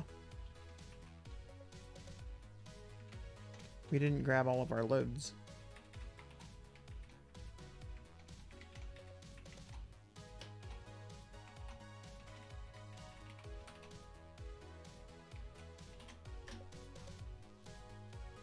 There we go. Perfect. Okay. Oh, wait. No. I said perfect, but we haven't actually tested the thing that we thought we were doing. Bazel run Xcode proj. Let's make sure that we actually have our framework. And then I think the other thing that we want is we want to make sure that our framework is importing our framework.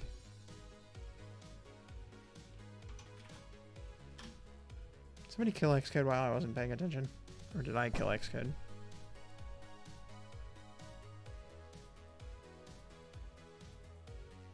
Alright, so if we look here. Okay, first of all, it did get rid of the error handling library, which we don't need.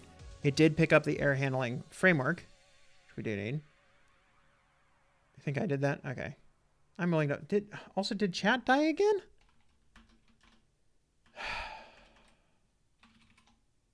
What the heck, Twitch?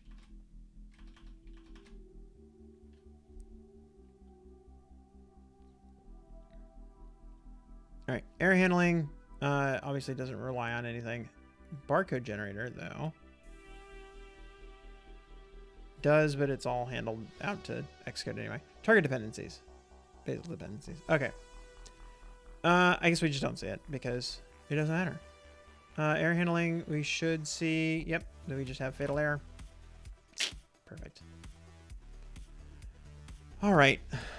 Why don't we look into running our tests? I don't actually know how we're going to do that. I'm sure that it's going to be something that we have in Xcode proj.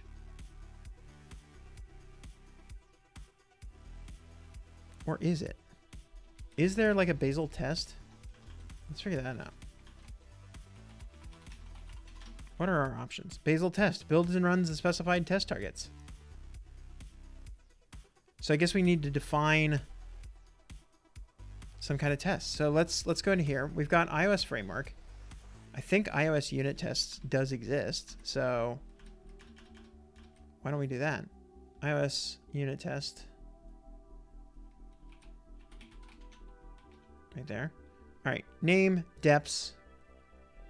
I'm guessing the deps can just be our Swift files because we don't need to depend on a library for these tests. I think we can just depend directly on the Swift files for these. And then, okay, what else is required? Name, deps, obviously. Minimum OS version. Why not? Runner target needs to provide the Apple test runner info provider. Huh?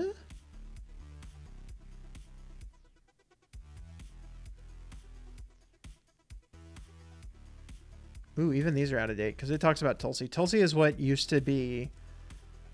Tulsi is what used to generate Xcode projects before they generated... Or before they added this rules Xcode proj. Tulsi was like a Mac app that did all this. But it doesn't exist anymore. And I've seen a lot of things referencing it. But it's like, nope, just use Xcode proj now.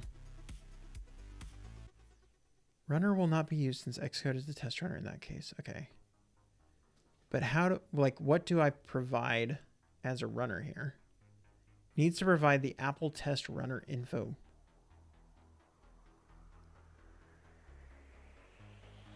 I don't know what that means. You can find more information about app and library testing here, but this is just the Apple's developer things.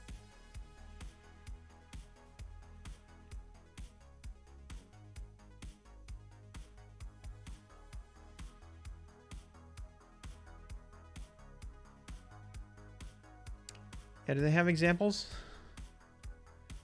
They have a doc with tutorials. It just says iOS app though. Does this have a unit tests? Nope.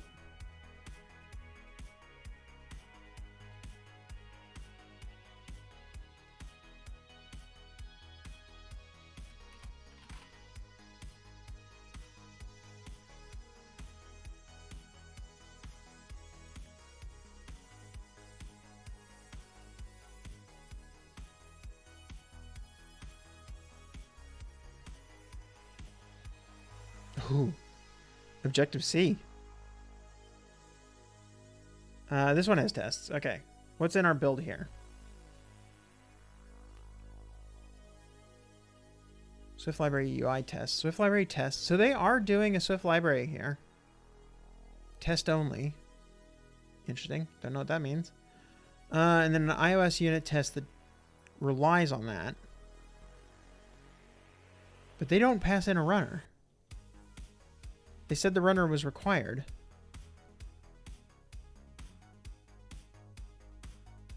Am I taking crazy pills?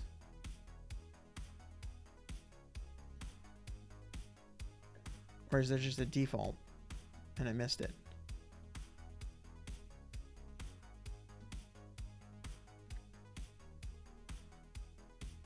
iOS test runner. Rule to identify a test runner that runs tests for iOS. Okay. Hold on, that might be important. But they didn't pass in a unit test runner. Runner required. No default.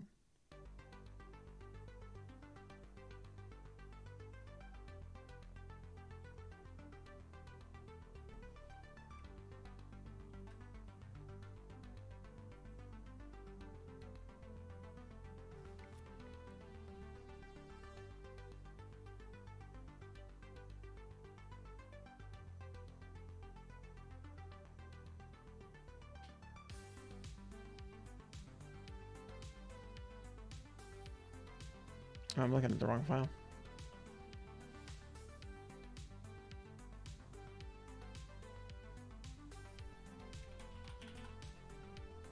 Okay, iOS UI test, runner, rules Apple, Apple testing, default runner, iOS XE test run, ordered runner. Okay, great. Where's that coming from? This is rules Apple, right? Yeah, this already is rules Apple. Rules Apple, Apple testing, default runner.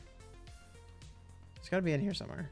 Apple testing, default runner.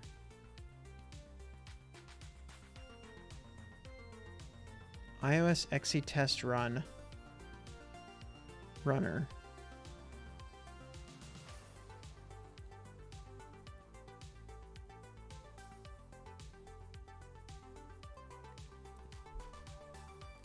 Oh geez, there's a lot of things in here.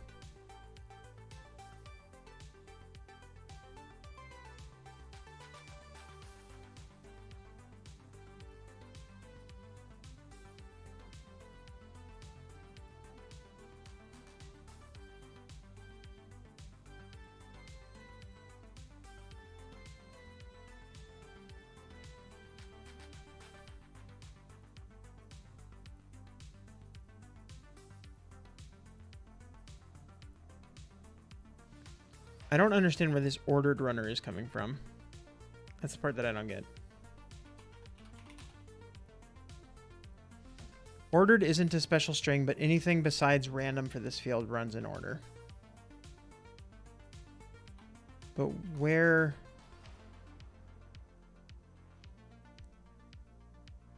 Otherwise, you can use the predefined runners.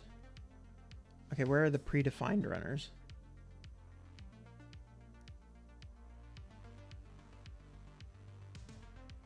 Is it in here somewhere? No. Is it in here somewhere? Yes. Okay, here we go. iOS XE test runner, name, ordered runner, random is false, visibility, blah, blah, blah. So I think I want the random runner. XE test run, random runner. Let's do that.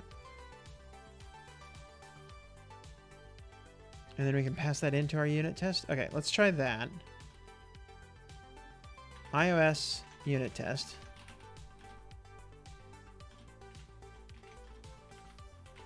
We're going to call this barcode generator tests. Tests. There we go. Name. Sorry, not name. Minimum OS version.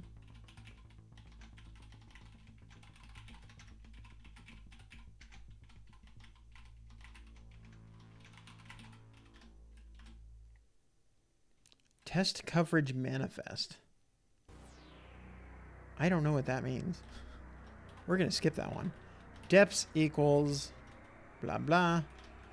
I think we're going to, yeah, we're going to make this a glob. We're going to try grabbing just every USA file in tests. Tests. Actually, is tests...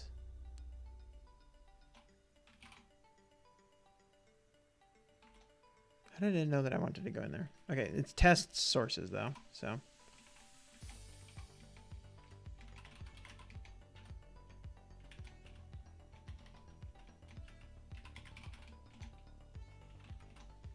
So there's our dependencies.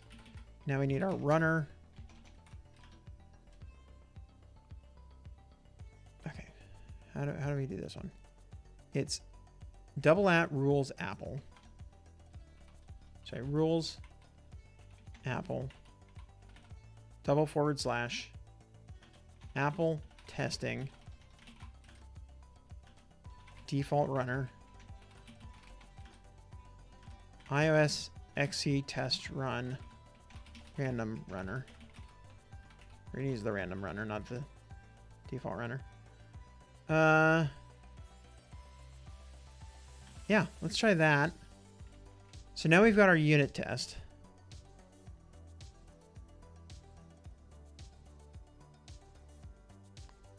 Let's see if that runs. Bazel test.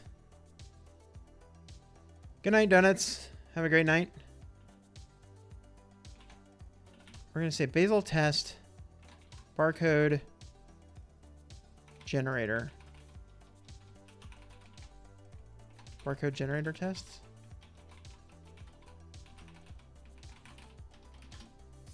That didn't work. Okay. Target barcode generator tests not declared in package barcode generator. Oh, I forgot the visibility again.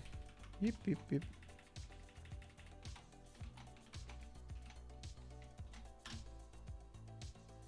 It still didn't like that. Okay. Skipping barcode generator test not declared in package. Barcode generator build.bazel.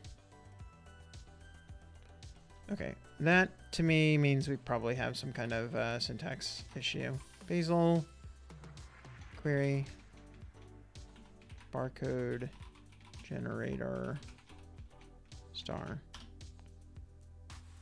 Syntax error at runner. Expected, comma.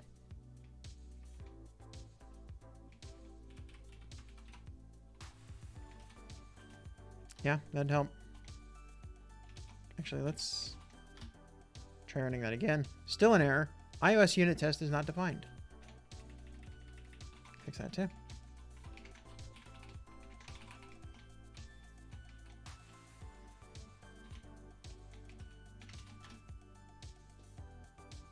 iOS unit test is still not defined? Okay, now... Oh.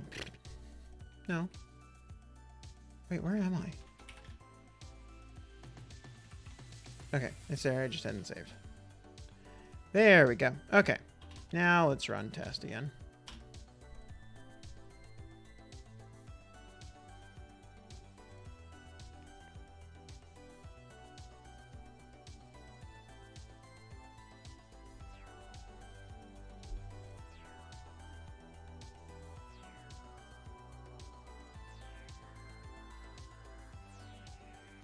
Okay, so it doesn't like the .swift files. So my guess is we need to create a Swift library for it. That's fine. That does mean that we have to give it a different name. I don't like that. I don't like that idea. That's fine. Actually, I kind of wonder if we can get away with just calling it tests. Because it's like fully qualified anyway. Then we can call this one barcode generator test. We can get rid of the module name. It has no dependencies. Or does it? Does it depend on barcode generator tests? Or barcode generator? Generator? Generator. And then this one depend on barcode generator tests.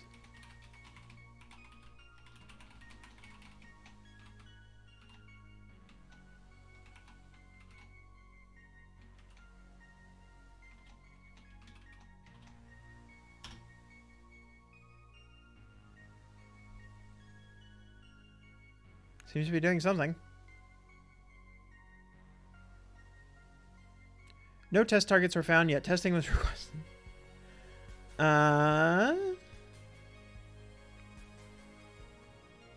It says it tried to test.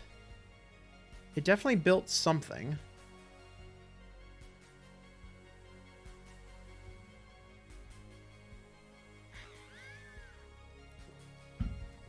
I know what the problem is.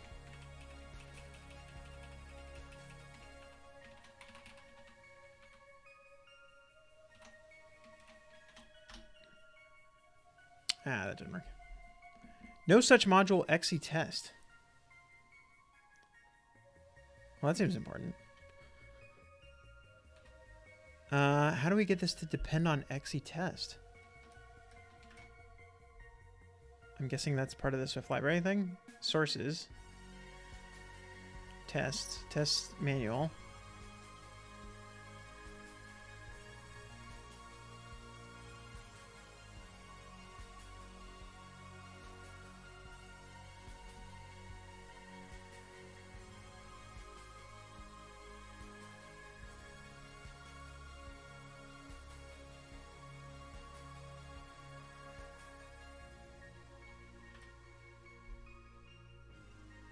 No such module exe test. I mean, that seems important. I will agree. Exe test. We need that. I kind of would have assumed that exe test run, random runner, would handle that for us. All right, what do their tests look like? Do their tests import exe test? They do. Okay. So that's not the problem. Swift library tests. We're good there. I think everything there makes sense.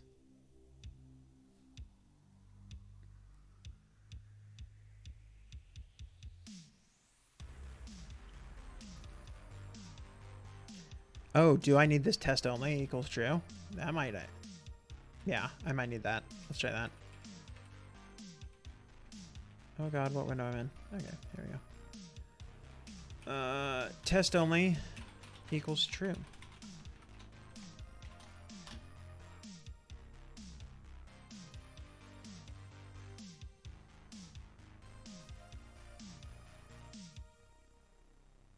No test targets were found yet. Testing was requested. Okay, so we're back in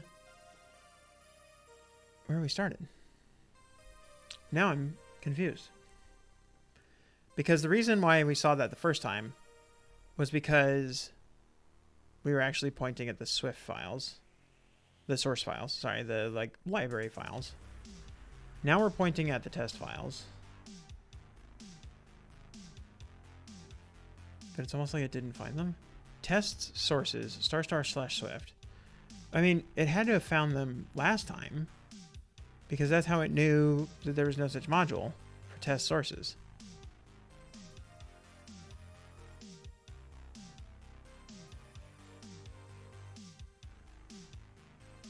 No test targets were found yet. Testing was requested. No test targets were found yet. Testing was requested. Am I calling it wrong?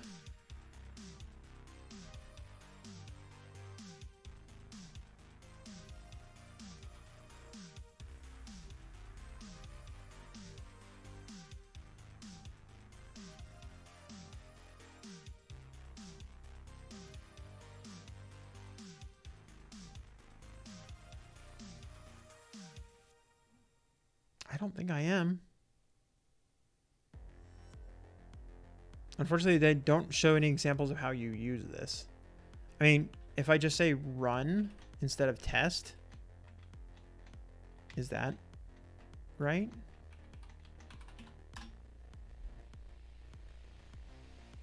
Not executable.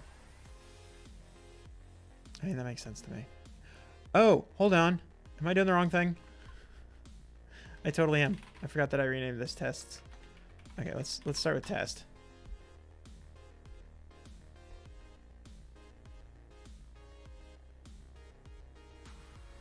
Okay, what do we get this time? Fail. Fail why? One test failed. Executed 1 out of 1 test. Test failed. But why did it fail? It did give me a test log. So maybe I need to look at that. Let's try that. Let's just see what that gives us.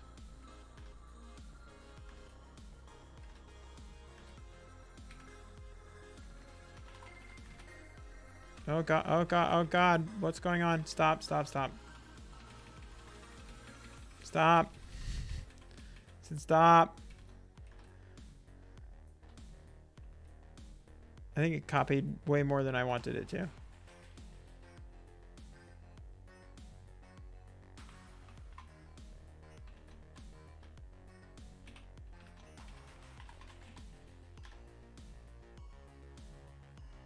All right, what do we get here? Error was encountered processing the command. Unable to boot device because we cannot determine the runtime bundle.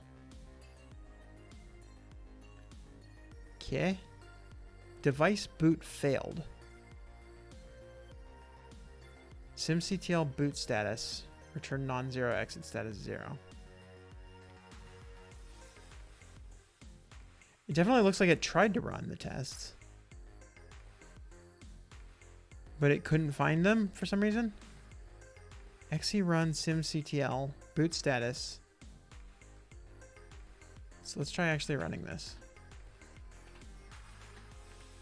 XE run SimCTL boot status. This may also be just unique to... Ah, crap.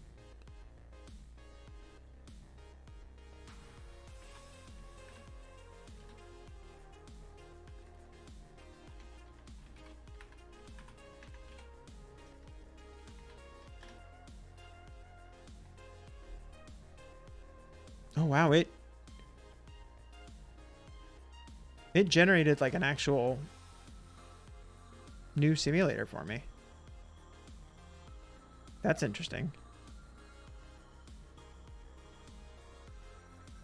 Okay, my guess is that this is because I was running it inside Emacs and I don't have some kind of shell something set up, so we're just gonna developer.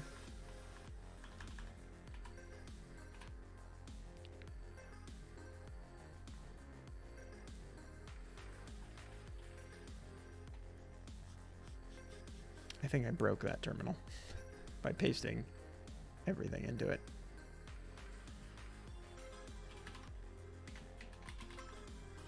Developer, bark.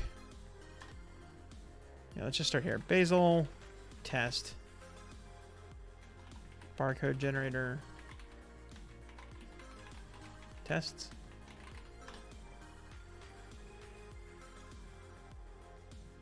Okay, so this one also failed. Unknown command Python 3. Perhaps you have to reshim? Really? I don't know about Python 3. It's right there. Okay, so it's definitely some kind of like shell. Something.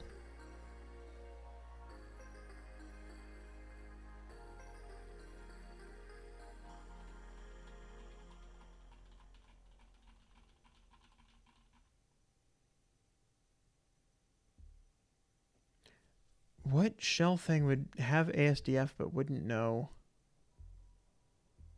what version of Python to use? That's weird.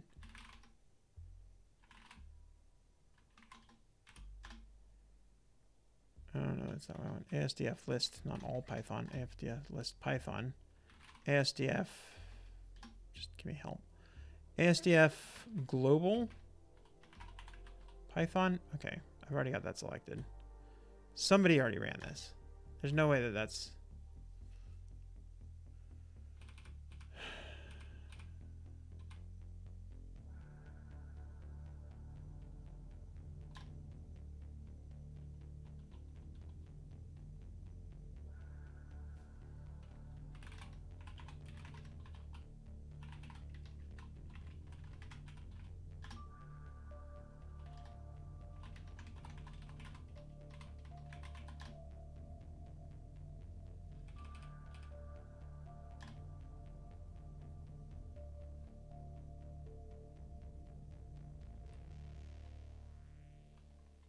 I don't understand how this can possibly be happening.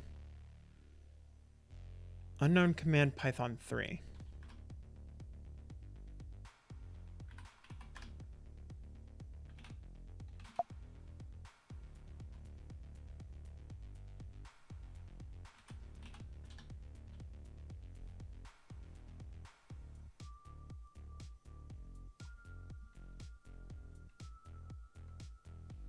Okay, so this at least gave me something different. Unable to boot the device. Yeah, we got back to this. Return non-zero exit status 2.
Am I just like... Am I getting bitten by the fact that I'm on an older version of these, this OS thing?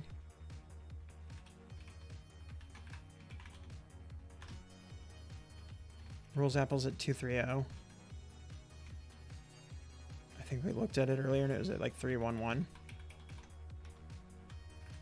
What if we fix that? Does that make it magically work?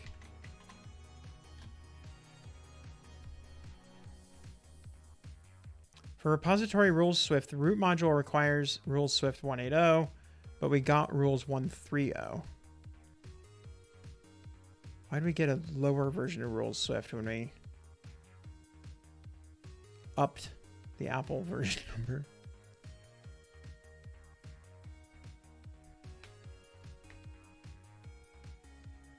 Oh wait, 113.0. I can't read.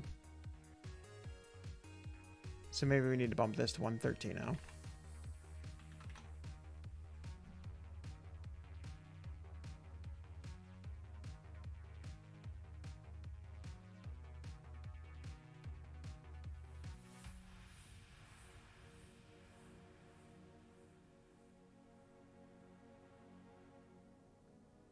I mean, it does seem to be taking longer.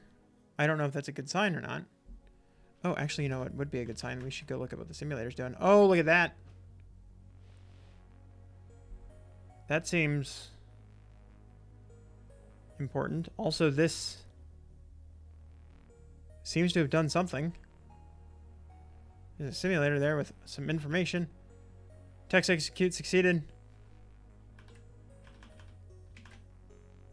Executed 1 out of 1 test. 1 test passes. I'm pretty sure we actually had more than 1 test, but...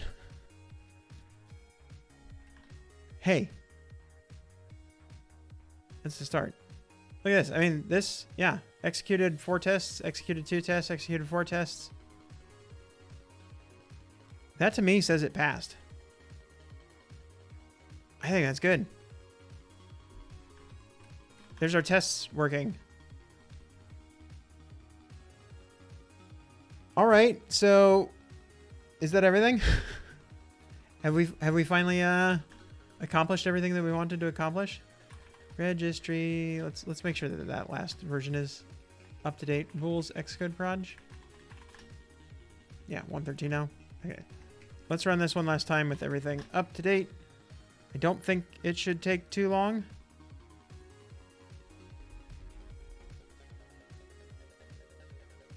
Executed 0 out of 1 test. Oh, does it not run the tests if nothing changed?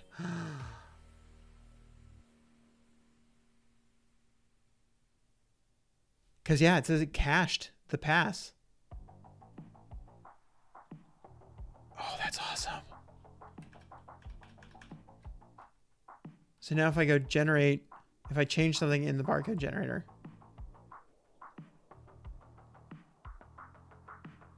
Let's just do, here, let's actually, oh, I guess I don't have my tests in here.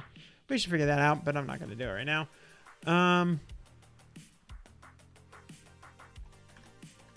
Let's go look at what those tests actually are doing, though.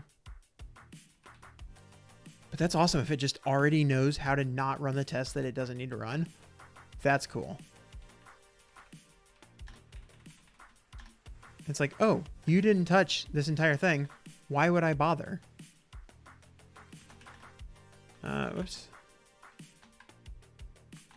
Test init fatal errors for invalid value.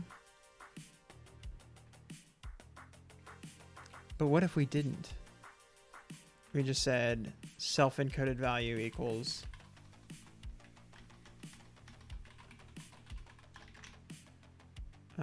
EAN value. We have to give it a valid value.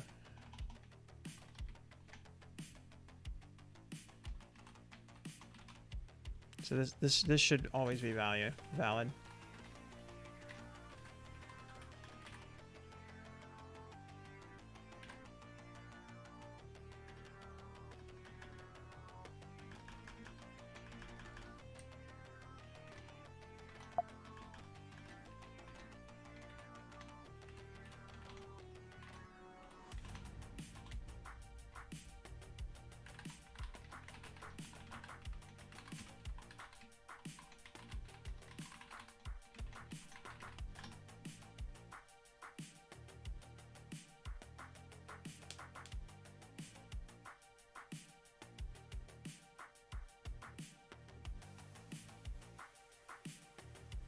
Yeah, so this one's definitely taking a lot longer because now it's actually rerunning those tests because I changed the file.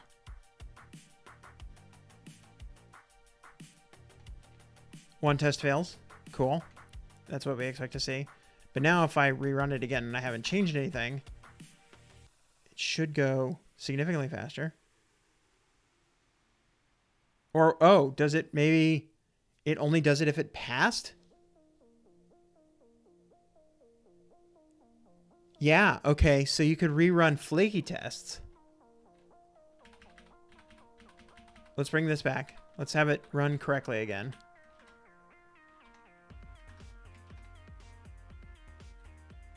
I guess I could run it here too, can't I?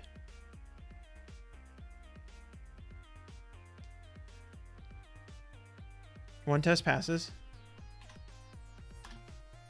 And then, yeah, it's cached, so it just runs immediately. That is so cool. I like that. Okay. Hey, we found the things that Bazel does better than Tuist.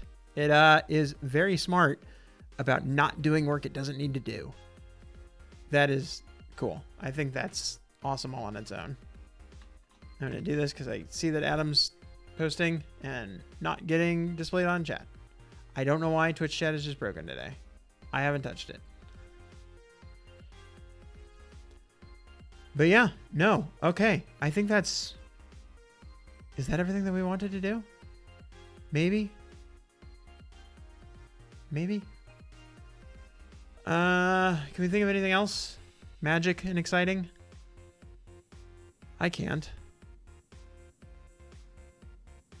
Yeah, we got building, running, generating Xcode projects, running tests, shared all the things. EagleNot hasn't thought in a while. It's good to know. Have you been fighting with the dog over the sandwich some more? But no, I think that might be that was a productive night. I like it. Actually, no, I'm impressed with what this was. I kind of went into this going like, oh, I don't need this. This isn't for me. But there's some cool stuff in here. Maybe this is for me. I don't know. We might look into it. I'm not quite ready to throw Tuist out yet, but I need to try this on a bigger project, I think. I think that's what I need to do. Anyway, thank you all for watching.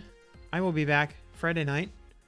Not sure what I'm doing yet. Probably not more Bazel, but hey, if people chat at me and want to know more, maybe I will. Maybe I'll do a follow-up. But that's probably all the Bazel we're gonna have for a minute at least, and we can get back to it if something else comes up. Mono is working away. It's okay. That's fine. Is Peter still streaming? Should we go over and raid him? He is. Let's go raid Peter. Anyway, yeah, no problem. I'm excited. I think I'm gonna try to cut this one down. I'm gonna like upload this on YouTube, full, like I normally do with all my streams, or at least all my streams when I don't disappear for a month. But I think I'm gonna cut this one down and try to make like an actual like, here's a quick hits of how to do Tuist, not Tuist, Bazel. I'm gonna remember the names for it at some point. I don't know. Anyway, yeah, let's go raid Peter. We'll have fun over there. And hope to see you soon. Have a great week. Bye.